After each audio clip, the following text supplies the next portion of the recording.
akan tsaro a ƙasar nan, ya ce gaskiyar magana shine harkar tsaro a Najeriya ta zama kasuwanci, wasu suna ɗiban kuɗin ƙasa da sunan tsaro. Wannan shi ne gaskiyar abin da yake faruwa a ƙasar nan. Harkar tsaro ta zama mai kasuwanci. Ni kuma zan ƙara muku da cewa jinin talaka ya zama kayan kamfen a ƙasar nan. Don me lokacin da zaɓe ya kusa sai kashe-kashe ya ƙaru? To kamata ya yi talakan Najeriya ya gaya wa 'yan siyasa, ko dai ku hana kashe mu ko kuma mu ƙi yin zaɓe. Sharaɗinmu kenan, ko ku hana kashe mu ko kuma mu ƙi yin zaɓe. Wannan shine sharaɗinmu. Idan ba ku sa an daina kashe mutane nan da ranar zaɓe ba, to mu kuma ranar zaɓe ba za mu fito ba. Domin ranmu ya fi wata dimokuraɗiyya. Duk duniya dimokuraɗiyya kare ran ɗan adam ya kamata ta dinga yi, ba sawa a dinga kashe mutane a banza a wofi ba. Wai a je hanyar jirgin ƙasa a sanya mata bom, kuma a biyo da harbe-harbe, kuma wai a shiga cikin first class a ce wannan kai ne wane zo nan. Wato ma 'yan ta'addan sun fi jami'an tsaron Najeriya hanyar samun labarin intelligence, sun fi su sharing ɗin intelligence, sun fi su managing ɗin intelligence, har sun kai ga za su iya zuwa su kai farmaki. Ina intelligence ɗinmu suke? Wani ma kaji zargin da ake yi shine a cikinsu akwai masu basu kayan aiki ko labari. Saboda haka lokaci ya yi da za a gaya wa hukuma sharaɗin talakan Najeriya ya zama guda ɗaya kawai: ku hana kashe mu mu fito zaɓe, ku bari a kashe mu ba za mu yi zaɓe ba.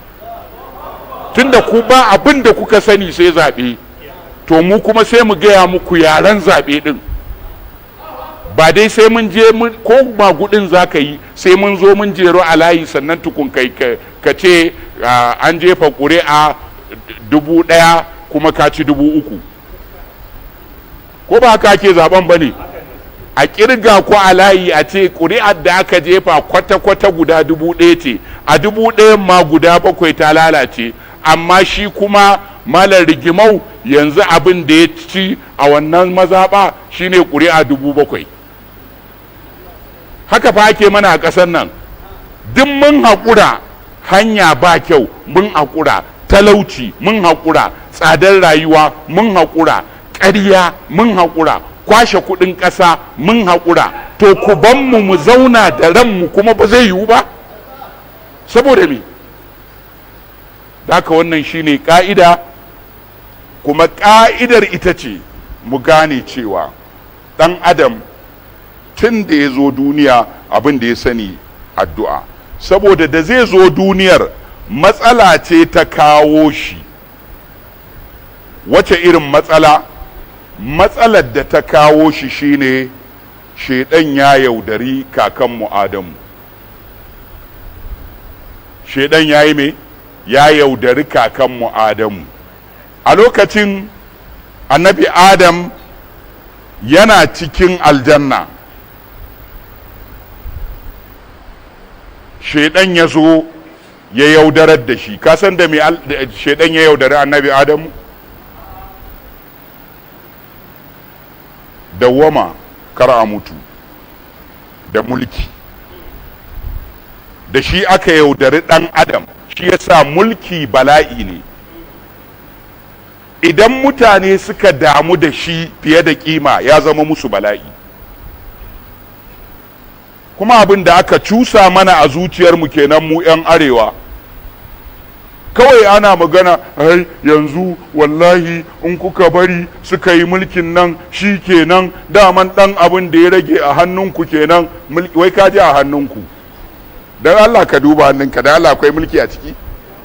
Tsakani da Allah ka duba hannunka, kai da kake ake magana ake yaudaranka wai mulki a hannunku, to duba hannunka, akwai mulki a ciki ne? Kyakkyawan naira ma akwai a hannunka ne? To ta yaya aka yi kuma mulki yake hannunka? A hannunsu dai.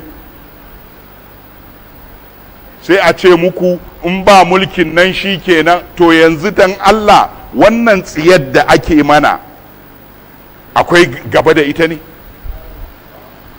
Akwai gaba da wannan tsiyar da ake mana? Hanya daga nan zuwa Kaduna ta gagare mu, mota ake shiga, da motar ta gagara an koma jirgi, yanzu jirgin ma a je a sa masa bom a kashe mutane, a ɗebi wasu a kai su daji. Mutanen da suke daji, 'yan Najeriya da suke daji a hannun 'yan ta'adda, Allah kaɗai ya san adadinsu.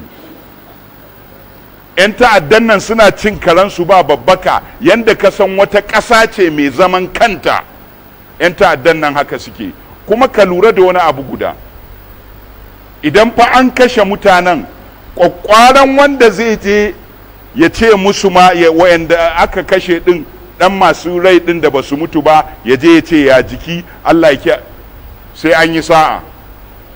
Mun yi sa'a ma wannan karan wai an tura mana mataimakin shugaban ƙasa ya je Kaduna ya musu jaje, ko ba haka ba ne? Shi shugaban ƙasan ya wuce ya je Kaduna ya musu jaje. Ku je ku duba tarihi, so nawa ya je Kaduna campaign? Ko bai je Kaduna campaign ba? Lokacin yana neman ƙuri'a bai je wajen 'yan Kaduna ba? Amma jirgi bom ya tashi a hanyar Kaduna, ba zai iya zuwa Kaduna ba, sai ya zauna ya ce wai yayi Allah wada. To ai komai lalacewar mutum a Najeriya zai yi Allah wada. Dan ta'addan ne kawai ba zai yi Allah wadai ba. Gwamnati muke so kayi gwamnati, ba kai Allah wadai ba. Ka sa duk inda 'yan ta'addan nan suka shiga aje a tono su, duk inda suke samun kayan aiki a datse, duk wanda yake ɗaure musu gindi a kama shi, a hukunta shi. Ƙarfi ne gwamnati ya 'yan uwa. Ba a kamar na masu magana suka ce ba a bori da sanyin jiki. Daka ba a gwamnati da lallabawa, gwamnati kamawa take, ta murɗa, ta karya, ta murɗa, ta kashe. Haka muke so, abinda muke so a ƙasar nan kenan. Duk wanda zai hana talaka zaman lafiya, a nuna masa ƙarfin gwamnati, a wulaƙanta shi don talakan Najeriya ya zauna lafiya. Talakan Najeriya ya sayi zaman lafiya har da kudin aljihun shi, in ba ku sani ba. An yi wani kati da ya dinga kankarewa yana turawa don ya zauna lafiya. Ko jari ya saya, hannun jari ya saya ne a kamfanin waya. Kudin me ka tura ko baka tura ba ne? To ai kai ne ma matsalar. Baka tura wa gyatumarka, baka je ka tura wa wani wai. Allah ya sa mu gama lafiya. Saboda haka da aka yaudari annabi Adam ya fito daga aljanna, sai ya gane cewa fa Allah ya yi fushi da shi, don haka ya samu matsala. Ya samu matsala, Allah ya yi fushi da shi. Ya rikice zai tafi, sai ya ji murya na cewa kai Adam ina za ka? Shi da ya tsorata ne, ya yi wa Allah laifi, da haka zai gudu. Sai Allah ya kira shi ina za ka? Sai Allah ya karantar da shi kalmomin da zai faɗa ya zauna lafiya. Shine fatalaka Adamu min rabbihi kalimatin fataba alaihi. Menene kalimat din? Shine yana na a cikin sura ta 20, ba ita ce daha ba?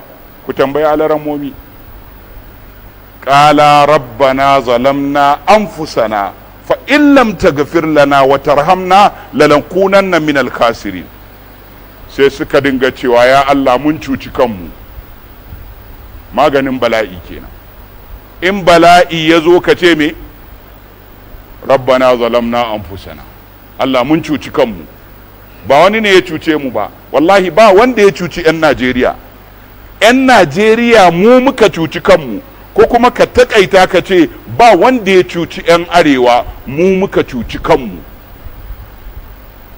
Muka ƙi yin abin da ya kamata, muka lalata zamantakewa tsakanin dattawa da ƙanana. Aka zo aka koya mana cewa ai duk arewa ba dattijo, ko ka manta lokacin da kuke faɗa haka? Ka manta an faɗa ko ba faɗa ba? To ni tun lokacin na ce ni ban yadda ba, babana dattijo ne, ko ba haka ba ne? Ai dole akwai dattijo, dole kuma yanzu wa'annan dattawan muke nema yanzu. Dattawan arewa ku yi haƙuri, amma ku dawo ku yi abin da ya dace, ku dawo ku yi abin da ya dace. Abin da ya dace kuwa shine kowane ne zai zo ya yi mulki a ƙasar nan, to ku gaya masa mu fa muna da bukata.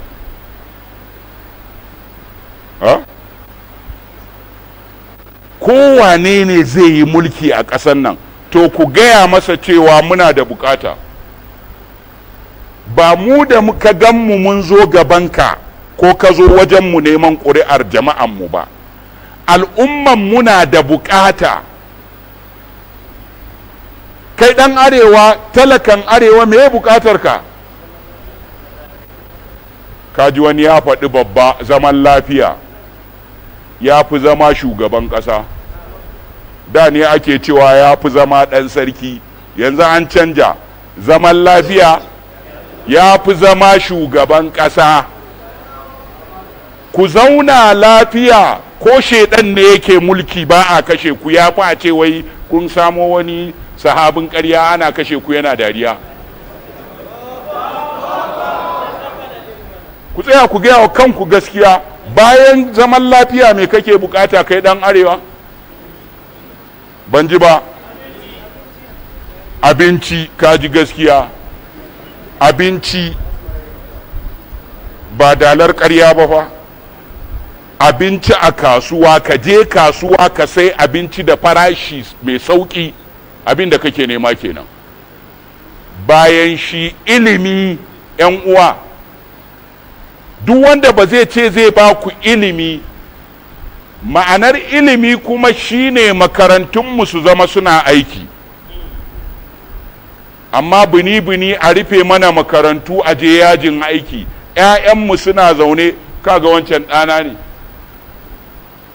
na masa registration da ƙyar, ba shi kaɗai ya shiga jami'a ba bana, da za su admission ɗin ma sai da haka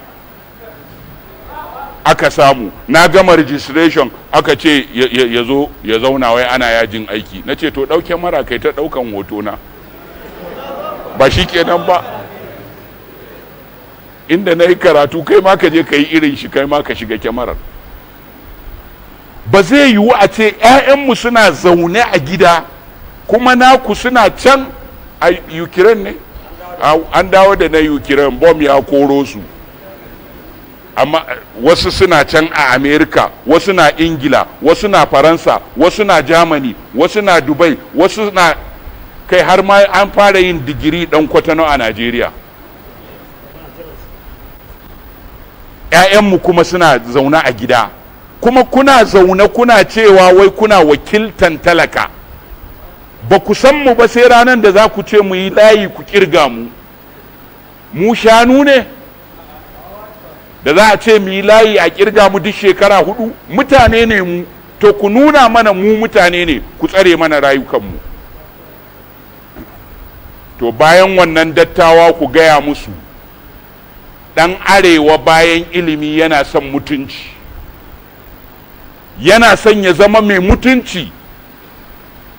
Kar ya je zai shiga wani waje a ce ba fulatani ya tsorata, ko ba haka ake zaune ba yanzu? Yanzu duk inda ka shiga da an ce ma ba fulatani me ya faru kenan? Daraja ka aka yi ko wulakanta ka aka yi? To ka ɗauko tun daga lokacin Shehu Usmanu, ba fulatani mai daraja ne ko ba mai daraja ba? Wa ya lalata darajar ba fulatani? Kuna ina aka bar ba fulatanin nan babu ilimi? Kuna ina aka bar ba fulatanin nan technology, kimiyyar da za ta sa a yi kiwo a wuri kankani a samu nama da yawa, da nono da madara da yawa, ba ta zo hannun shi ba. AK-47 ta zo hannun shi. Ka je ka kalli average ba fulatanin daji, ka tambaya dan Allah, in ba zalunci ba me ya kai bindigar ma wajen shi tuku? Mu ɗauka ba fulanin ne suke yin wannan banna, to shikenan ta ina suka samu bindigogin? Saboda haka ɗan arewa yana son shugaban da zai samar masa da mutunci, ba shi shugaban ya yi mutunci mu kuma mulaƙunkanta ba, a'a mu yi mutunci gaba ɗaya da mu da shi. ɗan arewa yana so a rage masa talaucin da zai sa 'ya'yan shi maza, 'ya'yansa ƙanana su je suna bara, mata su je suna bara, tsofaffi su je suna bara. Ka duba yadda mabarata a wannan lokacin ƙaruwa suka yi ne ko raguwa suka yi? Ƙaruwa suka yi. Ina kuke dattawan Najeriya, dattawan arewa, ina kuke wannan abu yake faruwa da mu? Abin da muke so ku gaya wa duk wanda zai zo neman ƙuri'ar mu nan gaba kenan. Idan ba ku gaya mana wannan ba, za mu yadda mu sake komawa da wancan zance a ce babu dattijo a arewa. Mu mun san akwai ku dattawa, muna girmama ku, muna ƙaunar ku, muna ganin darajar ku, amma wallahi idan ba za ku iya cire mana kitse a wuta ba, to ba ku da amfani. 'Yan siyasanmu na arewa, wallahi idan ba za ku iya cire mana kitse a wuta ba, wallahi ba ku da amfani. Ku kuma talakawa, aikinku shine ku waye kuma ku yi addu'a. Lokaci ne na addu'a, azumi. Kun ga annabi Adamu da ya samu matsala me yayi? Addu'a. Amma me yace? Rabbana zalamna anfusana. Ina neman mai imanin da ya yadda cewa yana son Allah ya ba mu mafita, ya ce Rabbana zalamna anfusana, Rabbana zalamna anfusana, fa in lam taghfir lana wa tarhamna lanakunanna min al-khasirin. Allah ka yafe mana, Allah ka ba mu mafita. Tunda alkur'ani ya ce idan bayinka sun tambaye ni, to ni a kusa nake, haka alkur'ani ya ce. Ina ansa addu'ar mai addu'a in ya roƙe ni. Ana maganan azumi aka kawo wannan magana 'yan uwa. In ka duba surar Baƙara aya ta 186 ita ta faɗi wannan. Cewa idan bayina sun roƙe, sun tambaye ka, ka ce a kusa nake.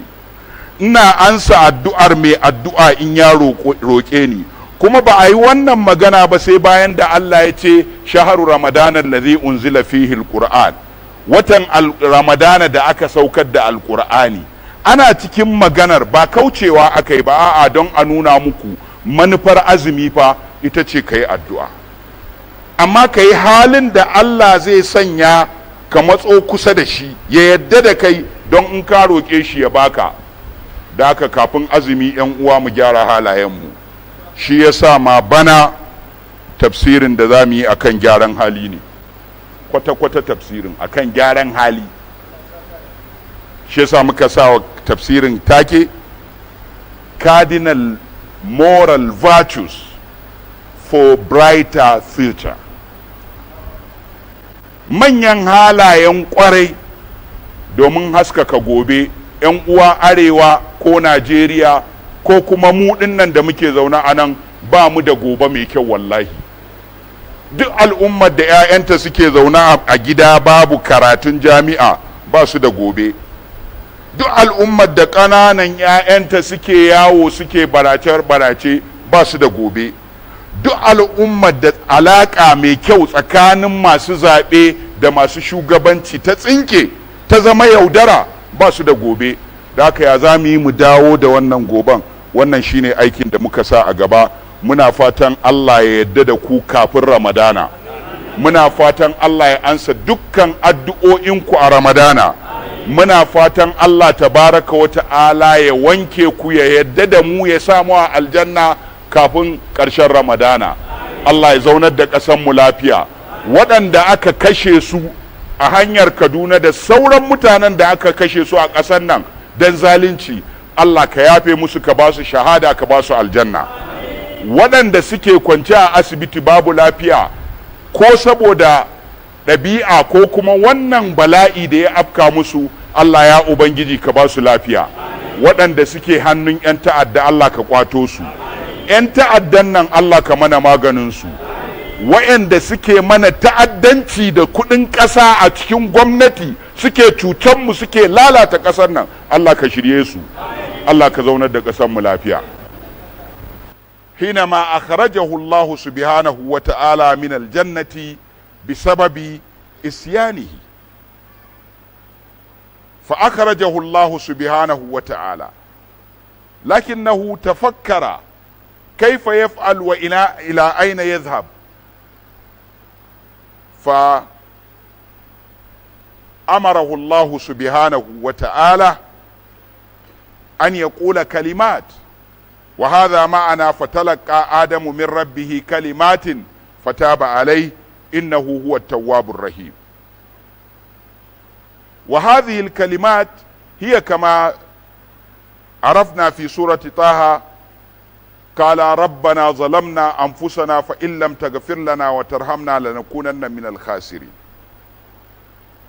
دل هذا على أن الإنسان بطبيعته يدعو الله سبحانه وتعالى، وإن لم يفعل فليس بعابد، وقد أمر الله بذلك ووعد بالإجابة في قوله تعالى: وقال ربكم ادعوني أستجب لكم. فهذا أمر. لماذا أمر الله سبحانه عباده أن يدعوه؟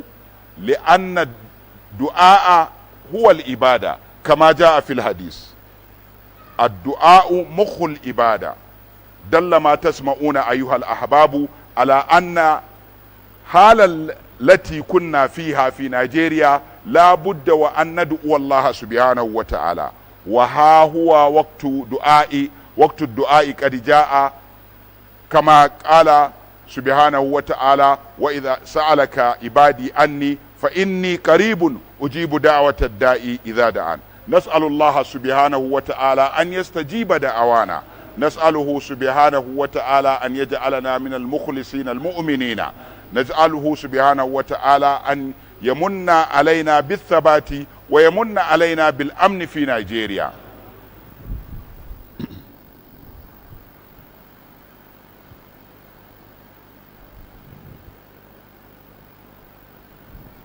All praises and glories are due to Allah subhanahu wa ta'ala. We thank Him, we believe in Him, we bear witness that there is no deity worthy of being worshipped except He subhanahu wa ta'ala. Brothers and sisters in Islam, we have discussed in one of our sermons the connection between Ramadan and faith.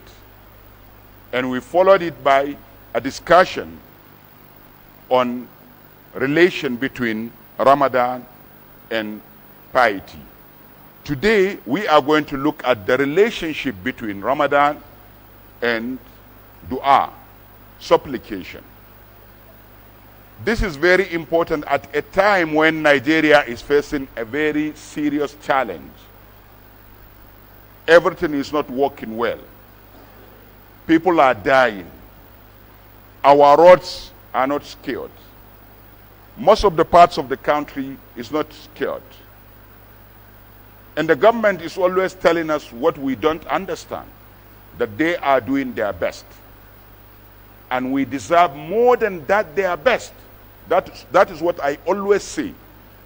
Yes, you said you are doing your best, but we as citizens are saying that we deserve more than that, your best, because we want a secured Nigeria. And what you are now telling us, that your concern is all about 2023 election. And what I'm advising the citizens to do is to send a message that yes, we are going to vote in 2023, but under condition that there must be security in Nigeria. Period to that, we are not going out to vote anything. If that's the only language you understand, we're going to speak it. Because our lives are important. We are people. We want to live. And our dignity is important as well. Our wealth is important. Every part and bit of us is important. Therefore, you must do something to scare our life and to make our security workable. We can't afford to be moving like this. People bombing our trains, killing our people, kidnapping our people as if there is no government in the country. They can gather information, they can gather intelligence information, they can dispatch information, they can dispatch intelligence information as if they are government of their own. While our government cannot share intelligence information and stop the rubbish on our ways, we can't afford it. I said it, we can't afford it. We need something better than this. And we deserve that thing better than this. We're going to pray. But we have to tell you the truth. That corruption is everywhere. That is why we are seeing this. And you have to do something about it. And you, the citizens, have to start praying seriously. Because Allah subhanahu wa ta'ala said, if my servant asks you about me, I'm close, I'm near. And I answer the supplication of supplicants if they supplicate unto me. So supplicate to Allah so that He will change our situation.